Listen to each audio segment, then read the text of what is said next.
अंग्रेजन बहू और बेचारी भोली सास। माधवी अपने पति रमेश और अपने बेटे अजय के साथ रहा करती थी। अजय का बचपन से एक ही सपना था कि वो अपनी आगे की पढ़ाई यूएसए में पूरी करे और इसीलिए वो यूएसए पढ़ाई करने के लिए चला जाता है। 3 साल बाद जब वो अपनी पढ़ाई पूरी करके आता है तो अपने बेटे के आने की खुशी में माधवी उसकी पसंद के कई तरह के पकवान बनाती है और जब घर की डोरबेल बजती है तो माधवी अपने पति रमेश को कहती है, लगता है मेरा अजय आ गया है, आप यहीं बैठना, मैं दरवाजा खोलती हूँ।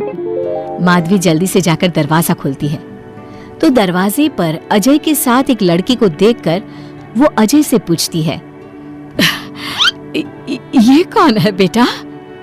माँ, ये ग्रेटी है। हम दोनों यूएसए में साथ ही पढ़ते थे और अब ग्रेटी इस घर की बहू है। क्या बहू? अरे बेटा, तूने शादी कर ली और बताया भी नहीं। कम से कम अपनी माँ को बता तो देता कि तू अपने साथ इस घर की बहू लेकर आ रहा है। मैं बहू के आने की कुछ तैयारी तो कर लेती। कोई बात नहीं बहू, यही रुक, मैं अभी तेरे लिए पूजा की थाल लेकर आती हूँ। मॉम, आप अपनी ये फॉर्मेलिटीज बाद में पूरी कर लेना। I'm so tired right now. आजा डार्लिंग, अपना रूम कहाँ है?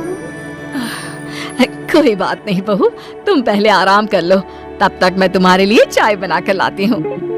ग्रेटी अपनी सास की किसी भी बात का कोई जवाब नहीं देती और अपने रूम में जाकर सो जाती है। कुछ देर बाद माधवी अपने बहू बेटे के लिए चाय नाश्ता लेकर उनके कमरे में जाती है, जहाँ ग्रेटी अपनी सास से कहती है, हाँ चाय, आ चाय। क्या हुआ ग्रेटी? अपनी मॉम को बोलो कि अब ये जब भी हमारे कमरे में आए तो नॉक करके आए। आपसे मैं ऐसा ही करूंगी बहू। वो तो आज ही तुम दोनों आए हो तो मुझे लगा थक गए होंगे, इसलिए जल्दी जल्दी मैं ऐसे ही चाय नाश्ता लेकर आ गई। वो क्या है ना, अजय जब भी बाहर से आता है तो आते ही चाय मांगता है, बस इसीलिए मैं ना ये चाय यहाँ रख देती हूँ, पी लेना, अदरक वाली चाय है। ये बोलकर माधवी वहाँ से जाने लगती है। तभी ग्रेटी अपनी सास से कहती है, जाते हुए अपनी साथ अपनी ये चाय भी ले जाओ, क्योंकि अजय अब चाय नहीं पीता। हाँ माँ, जब से मैं यूएसए गया हूँ तब से मैंने चाय पीनी छोड़ दी है। अब एक काम करो, हम दोनों के लिए कॉफी ले आओ, मैं सच में बहुत ज्यादा थक गई हूँ। अरे ठीक है, ला देती हूँ। अच्छा बेटा, तुम्हारे मम्मी पापा इंडियन है या फिर वही अंग्रेजी है? मेरे मम्मी पापा इंडियन हैं, पर मैं शुरू से यूएसए में रही हूँ, इसलिए मैं खुद को अंग्रेज़ी मानती हूँ। वैसे अब जल्दी से जाकर मेरे लिए कॉफी लेकर आओ और मेरे बारे में इतना ज्यादा इंक्वायरी करने का जरूरत नहीं है। अरे हाँ हाँ, अभी लाती हूँ।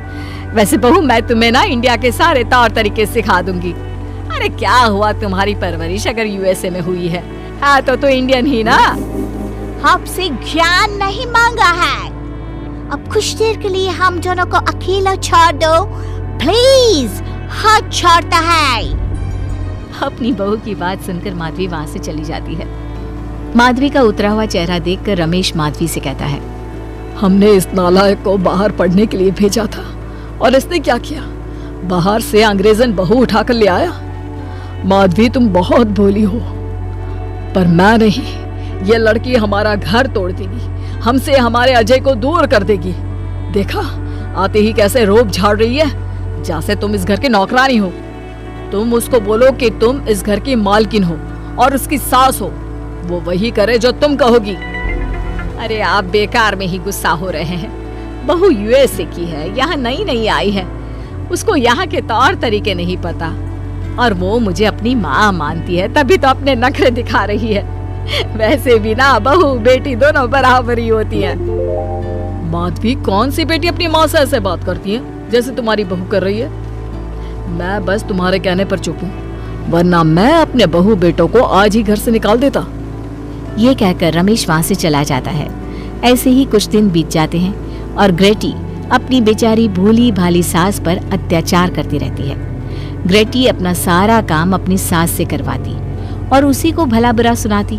ऐसे ही एक दिन माधवी कपड़े धो रही होती है और ग्रेटी माधवी को सताने के लिए अपने सारे कपड़े लाकर उसे देती है और कहती है, मॉम्स, ये मेरे कुछ कपड़े हैं, जरा इन्हें भी धो दो। इतना बोलकर ग्रेटी तैयार होकर घर से जाने लगती है। तभी माधवी उससे कहती है, बहू, आज तुम्हारे ससुर के दोस्त के घर में एक छोटी सी पार्टी है। उन्होंने सह परिवार बुलाया है। मैं चाहती हूँ कि तुम और अजय भी आज हमारे साथ वहाँ चलो और आज ना साड़ी पहनना। मॉम, अभी मैं क्लब जा रही हूँ, रात को मुझे टाइम मिलेगा तो आपके साथ चली जाऊंगी, पर साड़ी बाड़ी नहीं पहनूंगी। ये कहकर ग्रेटी वहाँ से चली जाती है। शाम हो जाती है। सब ग्रेटी के घर आने का इंतजार करते हैं और इस वजह से कोई भी पार्टी में नहीं जा पाता। इंतजार करते करते रात के 12 बज जाते हैं। 12 बजे रात को ग्रेटी नशे की हालत में जख्मी घर आती है। अपनी बहू के सर और हाथ पर लगी चोट देखकर माधवी परेशान हो जाती है और जल्दी से फर्स्ट एड का बॉक्स लाकर अपनी बहू के सर पर पट्टी करती है। एक माँ की तरह प्यार करते हुए वो अपनी बहू से कहती है, बहू, तुझे चोट कैसे लग गई बेटा? मैं घर आ रही थी, एक बाइक वाले से मेरी टक्कर हो गई। कोई बात नहीं बेटा, कल सुबह होते ही तुझे अपने फैमिली डॉक्टर के पास ले जाऊंगी। अच्छा, अब तू ना आराम कर, मैं तेरे लिए अभी हल्दी वाला दूध लेकर आती हूँ। माधवी, मैंने तुम्हें पहले ही समझाया था, ये अंग्रेजन हमारे घर के लिए ठीक नहीं है, पर तुमने मेरी एक नहीं मानी। अब देख लो, आज इस अंग्रेजन बहू की वजह से सारे मोहल्ले में हमारी नाक कट गई है। आज सब हम पर हंसते हैं और ये सब कुछ तुम्हारी वजह से हुआ है, तुम्हारी छूट की वजह से हुआ है। ये कहकर रमेश अपने रूम में चला जाता है, पर माधवी अपनी बहू की पट्टी करके उसे उसके कमरे में जाकर सुला देती है। अगले दिन माधवी ग्रेटी को लेकर अपने फैमिली डॉक्टर के पास जाती है, जहां ग्रेटी देखती है कि उस डॉक्टर की बहू ने साड़ी पहनी है और एक संस्कारी बहू की तरह घर में पूजा पाठ करके अपने सास ससुर के पैर छूकर उनका सुबह सुबह आशीर्वाद लेती है।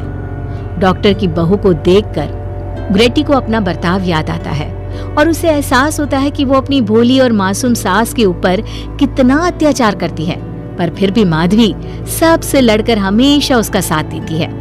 ये सब देखकर ग्रेटी को पश्चाताप होता है और कुछ देर बाद वो दोनों दवाई लेकर घर आती है। जब माधवी ग्रेटी को दवाई खिलाने के लिए उसके पास जाती है तो, मॉम, मुझे माफ कर दीजिए, मैंने कभी भी आपके प्यार को नहीं समझा, आप पर इतना अत्याचार किया, आपकी बेइज्जती की, आपसे घर का सारा काम करवाया। आपने मुझे कितनी छूट दी, पर फिर भी मैं आपके साथ इतना बुरा करती थी। और आज जब मैं नशे की हालत में चोट खाकर घर आई तो भी आपने मुझसे कोई सवाल नहीं किया, उल्टा आपने मेरा साथ दिया, मेरी सेवा की। आज जब मैंने डॉक्टर की बहू को देखा घर का काम करते हुए, अपने सास ससुर की सेवा करते हुए, तब जाकर मुझे एहसास हुआ कि मैं कितनी रॉन्ग थी। एक इंडियन होकर भी एक बहू के कर्तव्य से दूर रही और आपके ऊपर अपनी अंग्रेजी का रौब झाड़ती रही। मुझे माफ कर दीजिए सासू माँ। बेटा, अक्सर बच्चों से गलतियां हो जाती है। ऐसे भी सुबह का भूला अगर शाम को घर आ जाए तो उसे भूला नहीं कहते बहू। और मुझे बहुत अच्छा लग रहा है ये देखकर कि मेरी अंग्रेजन बहू कितनी समझदार हो गई है। जिसके बाद माधवी और ग्रेटी एक दूसरे को गले लगा लेती है और उसके बाद से ग्रेटी एक संस्कारी बहू की तरह रहती है और अपनी सास को किसी भी शिकायत का मौका नहीं देती। अपने सास ससुर की बहुत अच्छे से दिल से सेवा करती है।